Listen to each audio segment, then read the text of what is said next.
박근혜 대통령이 임기 후반기를 일단 기분 좋게 시작했습니다. 후반기 순항할 수 있을 것인지 전망해 보겠습니다.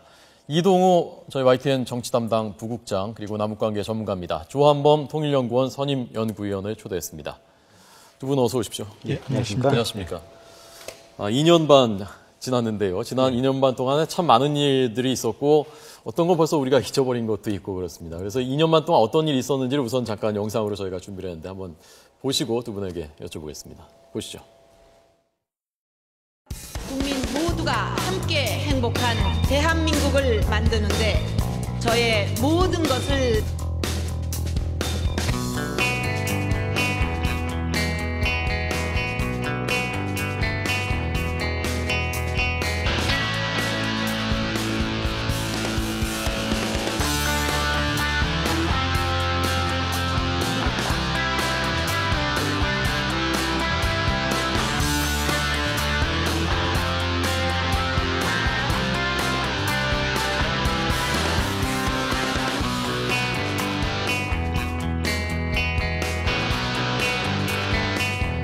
통일은 세계 인류에게 대박이 될 것이라는 점을 다시 한번 말씀드립니다.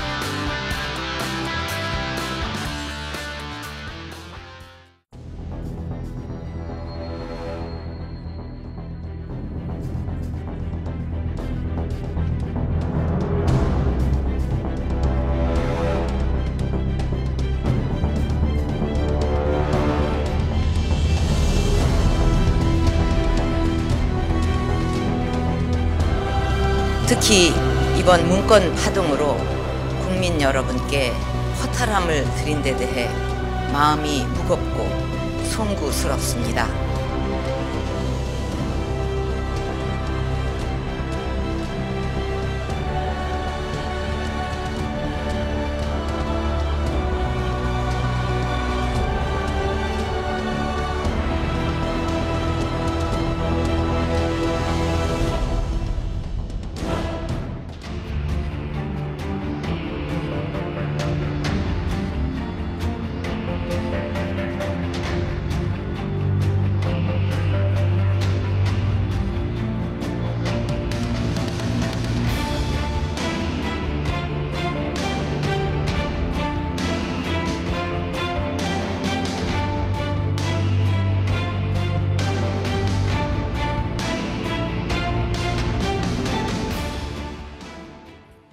네, 참 파란만장했군요. 2년 반이지만. 예. 전반기를 이동우 국장께서는 한마디로 평가하시자면 어떻게 말씀하시겠습니까?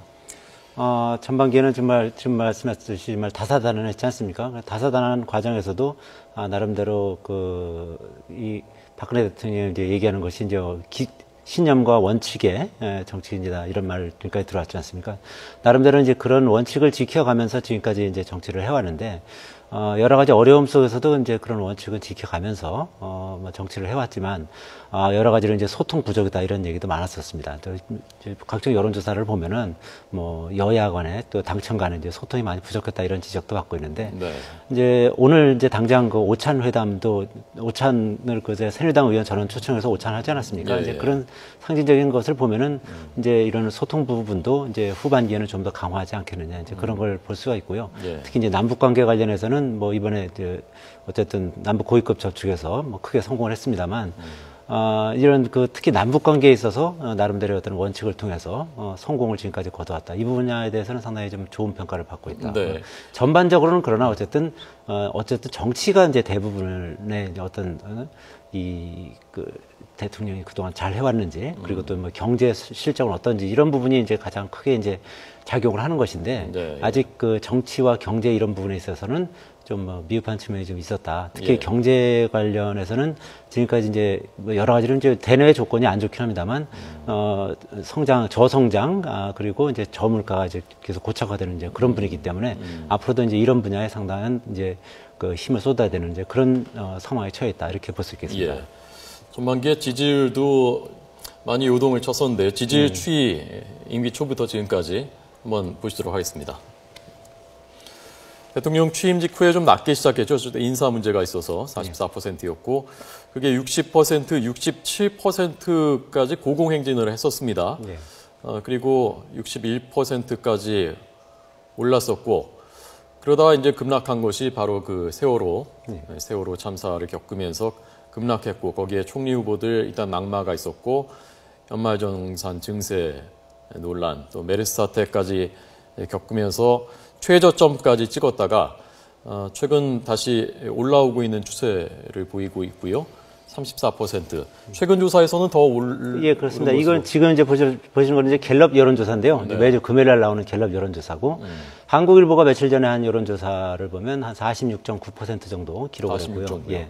그 리얼미터는 이제 거의 매일 여론조사를 합니다만, 리얼미터 조사로는 41% 이렇게 기록을 하고 있습니다. 네. 그러니까 계속 30%를 기록하고 있다가 최근에 조금 이제 상승하는 이제 그런 분위기인데요. 네. 이번에 이제 남북 고위급 접촉을 통해서 남북 간의 어떤 극적인 타결을 이뤘기 때문에 그 부분도 앞으로 좀 더 긍정적인 작용을 할 것이고요. 예. 다만 이제 악재라고 하면은 지금 이제 중국 경제가 좋지 않기 때문에 주식 시장이 지금 많이 지금 요동치고 있지 않습니까? 예. 그런 부분은 앞으로 이제 우리 시장에 워낙 그 중국이 미치는 영향이 크기 때문에 그런 부분은 아주 슬기롭게 헤쳐나가야 되는 뭐 그런 부분이라고 할 수 있겠습니다. 네. 아마 이번 금요일에 발표될 그 갤럽 조사를 보면은 상당 폭이 상승하지 않았을까 하는 예. 전망을 할 수가 있게 됩니다. 앞으로의 그 지지율 추이 그리고 국정 운영 전반적으로 남북 관계가 굉장히 큰 변수가 될 수 있겠다라는 것을 우리가 이번에 봤습니다. 하반기의 남북 관계 정상회담을 포함해서 어떻게 전망하십니까? 일단은 뭐 상당히 밝다고 보여지고요. 저는 뭐 통일 문제 전문가이기 때문에 다른 분야를 말씀드릴 자격은 없습니다만은 이 5년 단임제 정권에서 사실은 이제 중반을 돌아서면 국정 운영의 탄력이 좀 떨어지는 그런 경향을 보였거든요. 예. 근데 그런 상황에서 이번에 상당히 좋은 결과가 도출됐기 때문에 비단 이제 그 통일 문제뿐만이 아니라 대외 정책까지, 국내 정책까지 상당히 추진력을 가질 수 있는 모멘텀이 마련됐다. 그렇기 때문에 지금 뭐 중국 경기도 안 좋고 여러 가지 나쁜 상황입니다만은 상당히 긍정적인 상황이라고 보여지고요.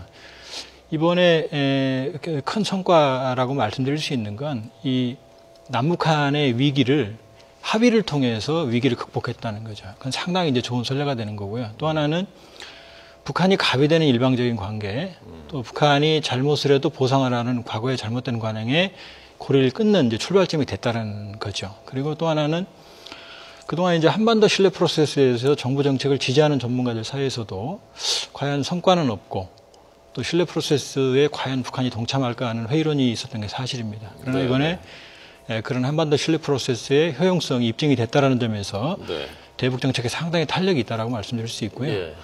또 하나는 지금 한미동맹에 기반하면서도 중국과의 협력 관계를 확대할 수 있는 접점을 찾았다. 다시 말해서 동북아 국제 질서에서 우리가 종속 변수가 아니라 독립 변수가 될 수 있다는 가능성을 찾았다는 거죠. 그런 점에서 전반적으로 긍정적이고요. 또 하나는 지금 과연 이제 북한이 이 지금 6개 항의 합의를 지킬 것이냐, 또 추가적인 협상을 통해서 문제를 일으키거나 도발하지 않겠냐 그런 우려가 있는데요. 예. 제가 보기에는 상당한 정도로 협력적인 관계의 가능성이 있습니다. 왜 그러냐면 과거와 다르게 중국이 적극적으로 한반도 문제에 개입을 하고 있고 또 한국의 강력한 어떤 그 한반도 신뢰 프로세스의 의지를 확인했기 때문에 과거처럼 이 도발하고 협상하고 실리를 획득하는 그런 패턴이 아니라 협상을 통해서 실리를 추구하는 전략을 선택할 가능성이 높습니다. 이번에도 사과라고는 명분을 줬지만 북한 역시 자신들이 필요로 하는 남북관계 개선이라고 하는 실리를 얻을 수 있기 때문에 뭐 상당한 정도로 협상은 진행될 것 같고요. 뭐 당장의 정상회담은 가능하지는 않겠지만 요 중저준위 순위의 신뢰가 축적이 되면 임기 내의 정상회담도 가능할 것이라고 보여집니다. 네. 박 대통령 입장에서는 정상회담 하려면은 빨리 하는 것이 임기 노무현 대통령 때처럼 거의 임기 끝날 때쯤 하는 것보다는 빨리 해야지 사실은 남북관계 전반에도 도움이 되고 그런 건 아닙니까? 그렇지만 그렇죠. 물론 이제 가능하다면 그 획기적인 전환을 위해서는 필요하지만 이 박근혜 정부의 대북 정책의 특성을 보면 성과주의보다는 안전하게, 그러니까 북한의 신뢰를 단계마다 확인하는 어떤 그런 경향을 보이고 있거든요. 예. 이제 그런 자세들이 이번에 어느 정도 그 효용성이 입증이 됐다고 보여지기 때문에 당장에 몇 가지 단계를 거쳐서 정상회담을 하는 것보다는 아마 이제 지금 향후 관련된 많은 실무 협상이 있을 텐데요. 거기서 성과가 도출이 되면 그걸 바탕으로 아마 논의가 되지 않을까. 그렇기 때문에 단기간에 정상회담은 어려울 것으로 보여집니다. 예. 박근혜 대통령이 전반기에 잘했던 것은 어떤 분야이고 잘 못했던 것은 어떤 분야인지 국민들의 평가가 여론조사로 나와 있는 게 있습니다. 그걸 잠깐 분야별로 보시도록 하겠습니다. 잘한 분야로 제일 많이 꼽은 것이 공공개혁, 공무원연금 개혁이 그렇습니다. 대표적인 예. 거죠. 예. 대북정책이 28.2, 외교 24.7, 복지 16.7, 경제정책 14% 이렇게 평가가 됐고요. 자, 다음. 잘 못한 분야, 위기상황 대처, 세월호나 메르스 그렇습니다. 얘기인 것 같습니다. 48.7, 소통 부재 42.1, 경제 24.7, 인사 문제 20.5, 양극화 심화 14% 이렇게 됐습니다. 하반기에 제일 중점적으로 추진해야 되는 과제가 무엇이냐에 대해서도 물었는데요. 그것도 한번 보시겠습니다. 경제 살리기가 압도적으로 46.9%, 양극화 해소 15.3, 노동개혁 9.7, 정치개혁 9.3, 남북관계 6.4 이렇게 되어 있습니다. 이동훈 국장님은 뭐 정치 분야를 오랫동안 취재해 오셨고 정권들의 부침을 다 보셨는데 국장께서 보시기에 박근혜 대통령이 하반기 동안에 제일 이거 먼저 해야 된다라고 보시는 건 어떤 것입니까?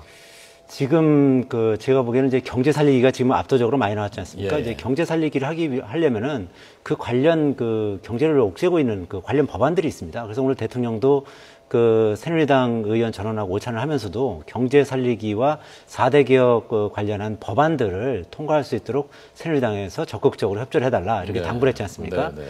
근데 이런 법안들을 결국 통과시키려면은 이것은 야당의 협조가 절실합니다. 결국은 아시다시피 이제 국회 선진화법 때문에 야당이 협조하지 않는 한 법안 통과가 쉽지 않은 상황이거든요. 그래서 그런 부분에 있어서 이제 야당과의 소통, 정치권과의 소통을 강화해서 네. 경제를 살리기 위한 법안들을 좀 조속하게 통과시켜달라 이런 협조를 구하고 네. 그리고 이제 그런 부분이 좀 안 될 경우에는 국민과의 어떤 소통, 국민과 직접 소통하는 그런 노력도 훨씬 더 기울여야만 대통령이 원하는 그런 법안 통과도 가능하고 예. 경제 살리기도 가능하지 않겠느냐 이런 부분을 좀 충고를 해주고 싶습니다. 네. 그러니까 아까 국민들도 소통 문제를 많이 얘기했단 말입니다. 그게 예. 인사 문제랑도 또 직간접 연관되어 있는 거고 예. 그런 부분에서 좀 더 대화하고 특히 야당의 협조를 구하고 그런 노력들이 되느냐 안 되느냐 그게 관건이란 말씀이시죠. 예, 그렇습니다. 대통령이 지금까지 보면 뭐 그런 얘기를 많이 듣지 않습니까? 이제 스킨십이 좀 부족하다. 그러니까 여당 의원은 물론이고 예. 야당 의원은 뭐 더욱더 그렇죠. 그러니까 뭐 소수 친박계 의원이라든지 이런 분들은 뭐 접촉을 좀 했는지 거를 보이는데 네. 네, 대다수 여당 의원이나 이제 야당 의원들 같은 경우는 아무래도 이제 대통령과의 접촉이 부족하다 보니까 이제 그런 대통령이 원하는 방향으로 가기에 어느 정도 이제 거리감이 있는 거죠. 이제 그런 부분을 대통령이 좀 더 노력을 한다면 뭐 네. 야당 의원도 사람이고 여당 의원들도 사람이기 때문에 좀 더 진정성을 가지고 이제 그런 부분을 접근을 한다면 네, 네. 이제 대통령이 원하는 어떤 좀 더 좋은 결과가 나올 수 있지 않을까 이제 예. 그렇게 예상해 볼 수 있습니다. 예. 근데 사람이 참 안 변한다고 하는데 박근혜 대통령의 스타일이 오랫동안 굳어져 온 것이고 그래서 그게 과연 갑자기 바뀔 수 있겠는가 하는 그런 의문을 갖고 있는 분들도 있고 김무성 대표와는 일단 오늘 만나서 또 이렇게 협력을 다짐을 했는데 점점 대선에 가까워질수록 여권의 역학구도도 요동칠 것이고 그래서 김무성 대표와는 잘 협조해서 끝까지 갈 수 있을 것인가 그런 부분에 대해서는 어떻게 전망하십니까? 일단 박근혜 대통령 지지율이 아까도 보셨지만은 지금 이제 여러 가지 어려움을 겪는 과정에서도 항상 30% 이상을 유지하고 있습니다. 예. 콘크리트 지지율이라고 하는데요. 뭐 메르스 사태 때만 이제 29%까지 내려갔습니다만. 그러니까 그런 박근혜 대통령은 이제 절대적인 어떤 신앙과 같은 그런 지지율을 가지고 있습니다. 그렇기 예, 때문에 예. 김무성 대표 입장에서도 박근혜 대통령과 척을 지면서 내년 총선에 임하기는 굉장히 어려운 거고요. 총선뿐만 아니라 이제 대선에도 이제 꿈이 있다고 했을 때는 박근혜 대통령과 상당 부분 협조 관계를 갖지 않고서는 본인의 큰 꿈을 펼치기에도 쉽지 않은 상황이 올 수가 있습니다. 당장 내년 총선에서 이제 승리해야 되는 뭐 그런 뭐 절박한 어떤 과제가 있습니다만 그때까지도 아마 박근혜 대통령과 상당히 협조하는 이제 그런 관계를 유지하려고 노력을 할 가능성이 대단히 높고요. 네. 반면에 이제 총선이 지나고 나면 대통령과 어느 정도 각을 세우는 모습은 세울 가능성이 있습니다. 왜냐하면 이제 만약에 이제 새로운 뭐 대통령이 되겠다는 꿈을 가지고 있다면 현직 대통령과 뭐 항상 뭐 유착돼 있는 뭐 아니면 현직 대통령의 말만 듣는 그런 후보보다는 대통령과 어느 정도 각을 세우는 그런 그 후보를 국민들은 원하고 있거든요. 사실 현재 박근혜 대통령 같은 경우도 이명박 대통령 당시에 사실상 여당 내 야당 역할을 했지 않습니까? 이제 그러면서 오히려 이제 그 나름대로의 어떤 그 존재감도 이제 더 확산시킬 수 있었고, 근데 국민들도 그렇기 때문에 그 박근혜 후보를 찍는다는 것이 여당을 찍기도 하지만 뭐 현 정권에 좀 반감 있는 사람들도 일부 뭐 찍을 수 있는 그런 부분도 있었고요. 그렇기 때문에 그 내년 총선을 이제 그 전환점으로 해서 김무성 대표가 그 이후에는 본인의 목소리를 대단히 강화할 가능성이 높다. 그렇게 볼 수 있겠습니다. 예.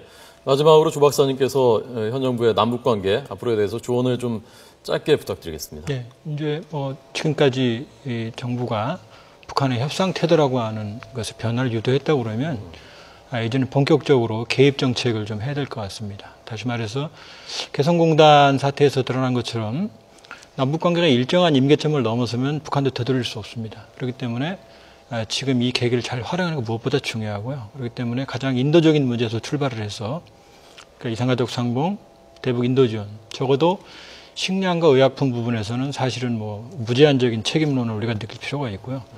그리고 북핵 문제와 연동은 되겠지만은 북한 역시 절박한 상황에서 우리의 도움을 기다리고 있습니다. 경제 개혁을 포함해서. 그렇기 때문에 북한에 대한 적극적인 투자나 남북 경협이 활성화된다고 그러면 통일 대박론으로 갈 수 있는 스텝들이 만들어질 수 있다. 그렇기 때문에 지금은 이제 본격적으로 협상을 통해서 성과를 도출한 그런 시기라고 보여집니다. 예, 알겠습니다. 아까 저희가 여론조사 결과 전반기 평가에 대한 걸 보여드렸는데, 그 조사 개요를 저희가 보여드려야 되거든요. 이게 어떻게 조사했다는 걸. 그걸 아까 못 보여드렸습니다. 잠깐 보시겠습니다.